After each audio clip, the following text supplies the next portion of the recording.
introduce your tag team partner to the Busted Open Nation. This is my boy Kanan. He's a 5-year-old Frenchie, and yeah, we only dress alike, 5 days a week. I never, I don't have a twin, so I have to get that out in any way I can. How you guys doing this morning? We're great. Good. We're You know, great. who does Maven look like? Like if he was the son of somebody, who would it be? Yul Brenner? Ding, ding, ding. Circle gets the square. That's I'm a compliment. sorry. That's a Yeah, compliment. he's one of the most handsome men ever. Your old brother was, he looked good. I will take it. And for those that don't know early Hollywood days and older Hollywood days, if you look him up, I'll take that. How about Telly Savalas too? But have you ever seen Telly Savalas's pinky finger? No. It was yeah, Google it. It was jacked up. But hey, man, I'll take Kojak too. I'll take it. Maven's a very handsome man. I have a picture at the house of Maven and I handcuffed together. We did a match with ISPW and we were handcuffed together. Let's just say a lot of females that have walked into the LaGreca home, friends of Violetta, have definitely shined to that picture because of the very handsome Maven who's with us right now. Is that the picture? Is that the picture from our handcuff match, or just the picture that when I came over and we handcuffed ourselves? Those are in the dresser. Those are in the dresser. Gotcha. But Maven, seriously, first of all, congratulations. You have the plaque behind you with all the YouTube. You've now hit 200K subscribers on YouTube. Busted Open is back on YouTube as well now, but you have done it. And I will say it, we addressed it the last time you were on. And this is why, this is something I talk about here on Busted Open, is that, one thing that we preach here on Busted Open, it's constructive criticism. We don't knock anybody down. We don't rip up the business. Same thing with you, Maven, on YouTube. Like, you don't do any of those things. And it's funny, you showed that you can be extremely successful by doing things the right way. Well, there's enough people, and if you want to hear people get buried or someone bury someone else, or just get a laundry list of excuses, there's plenty of that shit out there. Like, when I started this, I came up with a few guidelines for my partner. I said, I'm not going to bury anybody. I'm not going to tell stories that aren't mine. Like, I'm not going to talk about, what I saw backstage between so and so and so and so. No, if I didn't have anything to do with it, I'm not going to tell about it. I've had people ask me, do videos on ECW. I wasn't in ECW. I would be disrespecting these two legends sitting there with you right now if I talked about that. And most of all, I just wanted to put something positive out, something that people can look forward to every Friday.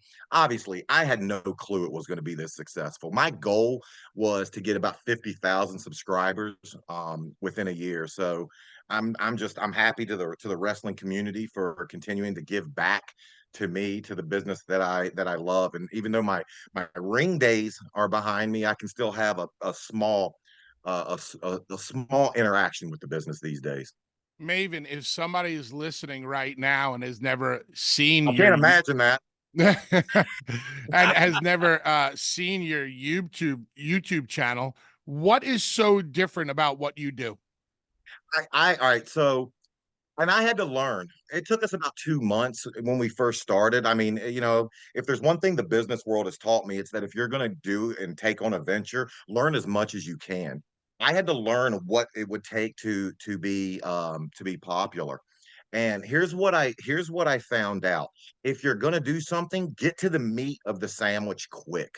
That's what I try to do. I do a quick 2-3 second introduction for anyone who has never seen me. And I have people that aren't even wrestling fans that say, I'm not a wrestling fan, but I love what you do. And then I get right into the meat, of like last week's video was on finishers. I think within the first 10 seconds, I was already talking about finishers that I took. So to anyone that's starting this, they think fluff is a good thing. It's good if you have a show, if you have a platform like this. If you're trying to grab people's attention quickly and hold it, get to the meat of the sandwich immediately. And also, what we do, we try to offer something in the beginning, a reason to stick around, and then obviously pay it off. Pay that off at some point in the video. Do you have a specific time frame that you usually like to go? Yeah, well, we go over 8 minutes because you can fit up more ads in over 8 minutes, and so that's just more money. But I've noticed the sweet spot for people's attention is that 12 to 20 minute range. I mean, that's a 20 minutes in today's society is a lot to ask of someone. And I mean, and there's a lot of competition, and there's always something, trying to get our attention. So to keep someone's attention for 20 minutes, I view that as a win.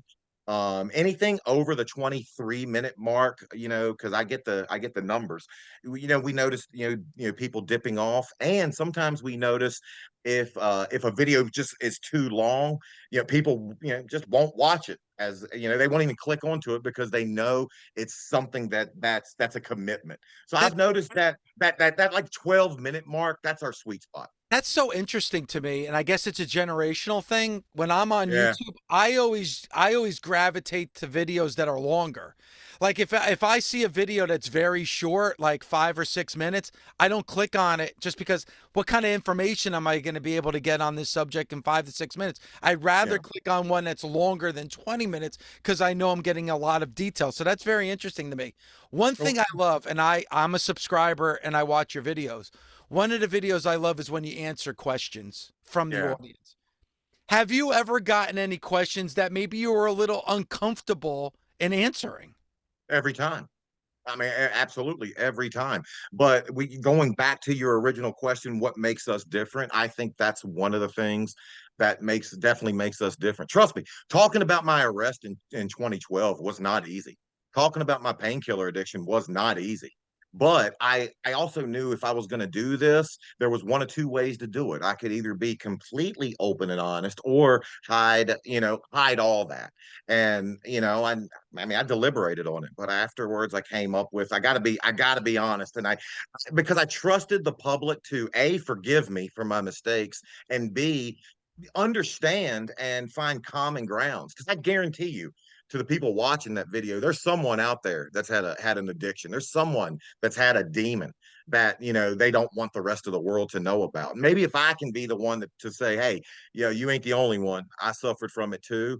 That honesty might lead them to not only sticking around but telling their friends about it, man. And I think the funniest one I get is when people want to tell me all the time. They were like, you weren't even a mid carder, and I'm like, okay, that's fine. Like I know what I did and did not do in the business. I'm not trying to pull the wool over anybody's eyes and make it seem like I was more than I was. I wasn't. So yeah, but yes, to answer your question, yes, 100%. So it's always nice to answer the fluff questions, and it's always easy to answer the fluff Yeah, questions. So you said, sometimes you get some difficult questions. So yeah. here's one for you based on your Yeah. wrestling career. Who have you been in the ring with that you had the least amount of chemistry with? Oh my gosh, least amount. And why? Uh, Shoot, that's actually a great question. Wow. I would say probably I had great chemistry with Orton. I had great chemistry, and I had good chemistry with maybe Test. And it was just, I think it was because they put Test and I together at the very beginning of my run, and I just wasn't up to par. And then when you have a size disparagement like we had, it's just tough. I remember I learned a valuable lesson at a house show one night. We had a spot called, and I missed the spot. So I immediately go back to go to the spot, and it's blatantly obvious I'm going back to that spot. And Test, clotheslines me, cuts me off, and as he's picking me up, he's like, "Don't go right back to it, bro." But I learned, You dumb jobber. yeah, you're a jobber.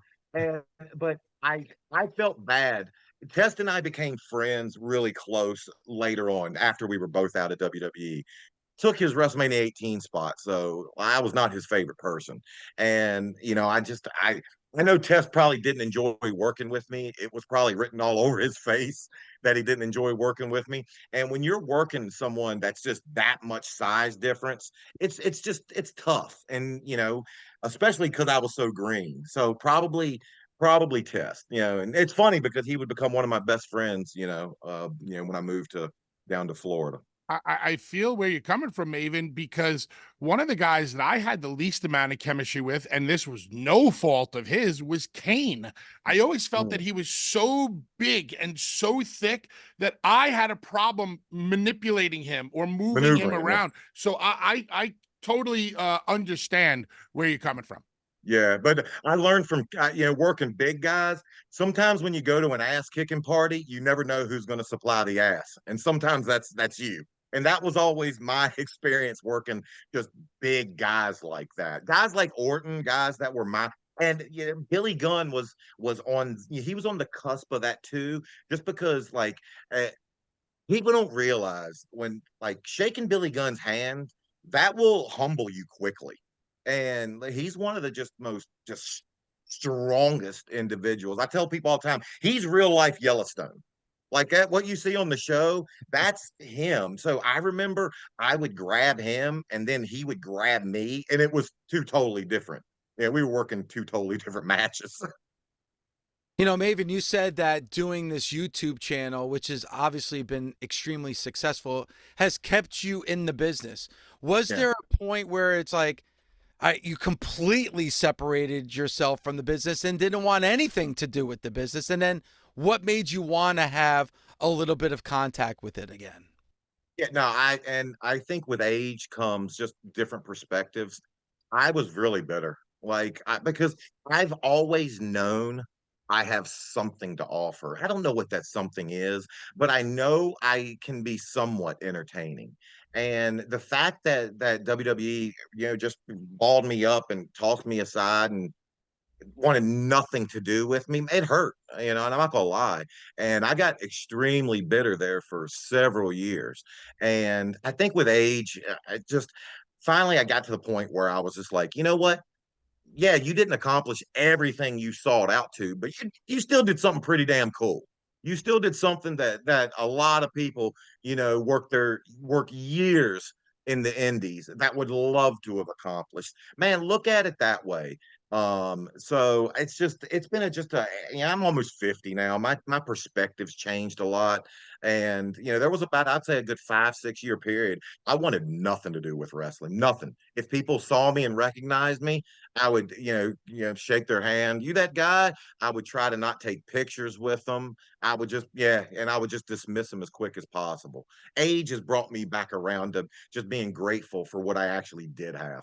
Well, I mean, you also think about your journey, how you got into Yeah. the business for that generation was you lucky, Yeah. self-entitled son of a bitch. How dare you Yeah. get into this business? I mean, you win a contest, which you think is going to be the greatest thing in your life. And then it's like, oh, guess what? Now you've just been thrown into the Coliseum surrounded by lions. Lions that fought, lions that lived in the wild. I was zoo raised, and I'm going into the Coliseum where all these lions that came straight from the jungle, and it took. And I did a video exactly on that, how it took a while to get people to warm up to me. And going into it, it was, man, walking into a wrestling locker room that's about the most intimidating thing on earth, on earth. So, but I knew if I kept my mouth shut, learned and tried to just get better and tried to make guys I work with look good, then eventually people would come around, and it did. So, no, regardless of what people think of how I came in, I don't think there's many people that wouldn't have taken the opportunity I had. I always, Maven, tell me if you agree. I always compare it to being Yes, Bubba, I agree. You were raised well. Being thrown into the deep end of the pool, and it's infested with great white sharks, and you're told not only do you have to swim, but you have to survive. Survive, and and not only survive but thrive. Because the wrestling business, along with being intimidating, it's cutthroat. And there's always someone there.